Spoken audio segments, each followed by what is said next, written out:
Inyong mandirigma, galing pa sa mundo ng kalawakan, tagapagtanggol ng kabutihan, may lakas na tumbas ng ibo-ibo at hanging habagat, at sibilis ng kidlat, manlalabay. Magandang hapon mga idol, andito tayo ngayon mga idol sa Tondo Church.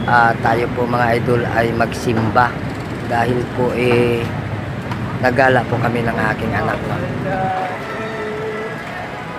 Nagala po kami, nagmumotor, ikot. Hindi naman kami nagmotor para hanapin namin yung nanay niya, hindi po mga idol.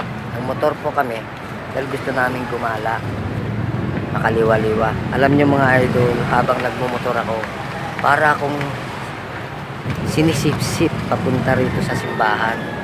Kaya ayan, sabi ko sa anak ko, punta tayo ng simbahan, nak, magsimba tayo kasi para akong hinihila. Kaya andito tayo mga idol. And dahil po siguro sa ating pag-spiritual, tapos sa pagsamba natin sa araw-araw sa ating mahal na Panginoon at sa mga gabay, parang ganun siguro mga idol, parang gumaan yung aking pakiramdam.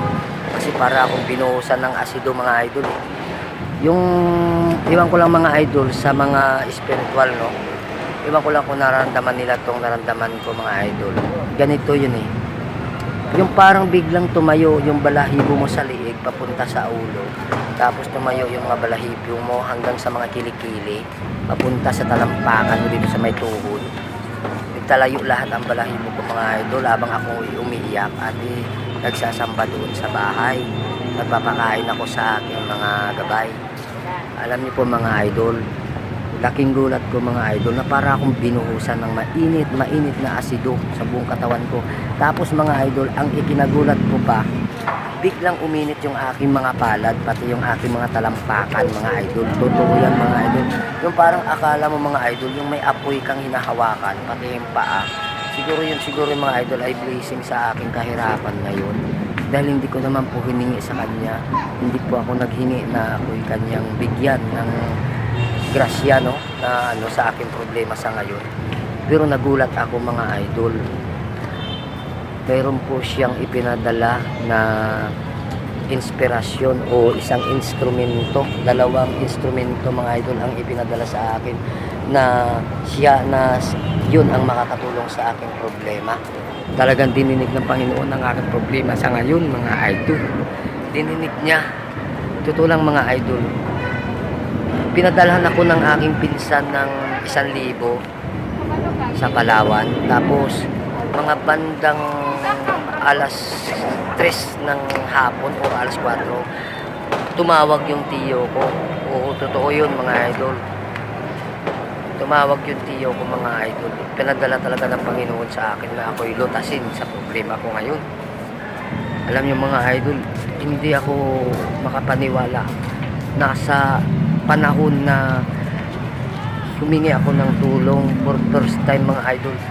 Tutulungan ako ng tiyo ko para po makabangon ako ngayon. Kasi may paraan mga idol na kahit po kasama natin ang ating anak, makapagtrabaho tayo kasi babalik tayo ng ating negosyo. Magsisilpon tayo uli mga idol, balik tayo sa ating paninda. Kasama kong anak ko, dalawa kami ang magtitinda. Tama mga idol, nasunod po yung problema. Tapos yung lahat ng problema ko mga idol, yung bahay, yung tubig, kuryente, pati yung utang, na-resolve ko lahat yun mga idol na walang bayad. Totoo mga idol, walang bayad yun. Nasolbar ko mga idol, natapos ko ang problema, wala akong binayaran. Totoo yan mga idol. Grabe ang pag-blessing ng Panginoon sa akin mga idol sa buhay ko ngayon na naghirap ako nung ginawa ng asawa ko sa akin. Parang binigyan ako ng karanyaan na hindi ko naman hiningi sa kanya. Nabigyan niya talaga ako. Dininig niya ang aking panalangin mga idol, no? Ibang klase talaga mga idol ang Panginoon pala, no? Basta hindi ka humingi sa kanya ng yung mga salita na humingi ka ng kayamanan, ganyan, bigyan ka ng magandang buhay. Talaga parang dinggin ka ng Panginoon. Pero pag yan pala ang mga hinihingi mo, yung yayaman ka o magkakaroon pa ng mga ganito, hindi ka didinigin pala ng Panginoon yan mga idol, kasi masama pala yun. Hindi pala siya dumidinig niyan. Ang dinidinig niya pala ng Panginoon mga idol, yung nagpapatawad ka sa mga tao na gumawa sa iyo ng kasalanan, mga ganong klaseng mga idol, didinigin ka ng Panginoon mga idol. Kaya ako, nung nangyari yun mga idol, pinatawad ko ang aking asawa. Pinatawad ko siya kasi ibinigay ko na siya doon sa lalaki na kanyang sinamahan sa ngayon. In-block ko na siya sa Facebook para hindi ko na siya makontak mga idol. Isa lang ibig sabihin nun, tapos na, maghanap kami ng anak ko ng bahay, kami lang dalawa mga idol, kahit maliit lang, at least kaming dalawa. Tapos pag nagtinda ako, kasama ko siya. So ayun mga idol, dito tayo sa simbahan, pasok tayo, tara, ano po tayo sa ating mahal na Panginoon. Let's go. Nang dahil siguro sa ating pagka-spiritual mga idol, na tulungan tayo at naresolba natin yung ating mga problema ngayon, yung bahay, yung tubig, kuryente, utang. Wala akong binayaran mga idol. Talagang grabe mga idol ang blessing sa akin ngayon, kaya hindi ko pinagsisihan na iniwan ako ng asawa ko. Grabe talaga. So pasok tayo mga idol dito natin sa simbahan, pero bawal siguro simbahan mga idol ng cellphone, bawal siguro. So papatayin natin, respect, galang ko natin yung ating mahal na Panginoon, no? Papasok tayo sa loob. Ayun po mga idol, no? Papasok tayo sa loob. Hindi tayo magbibideo. Manalangin tayo ng taimtim, ihingi natin ng kapatawaran yung mga gumawa sa atin ng mga ganun, para po tayo ay mabasbasan palalo at mabigyan pa tayo ng blessing na mapagaan ang ating pasakit na dinadala sa ngayon. So ayan mga idol, hanggang dito na lang po. Maraming salamat sa inyo. Manlalakbay Ghost Hunter. Magpatuloy tayo ng ating pagbablog mga idol pag nakabangon tayo. Asahan ko yung mga idol, abangan ninyo, asahan nyo. Gagawin natin yan.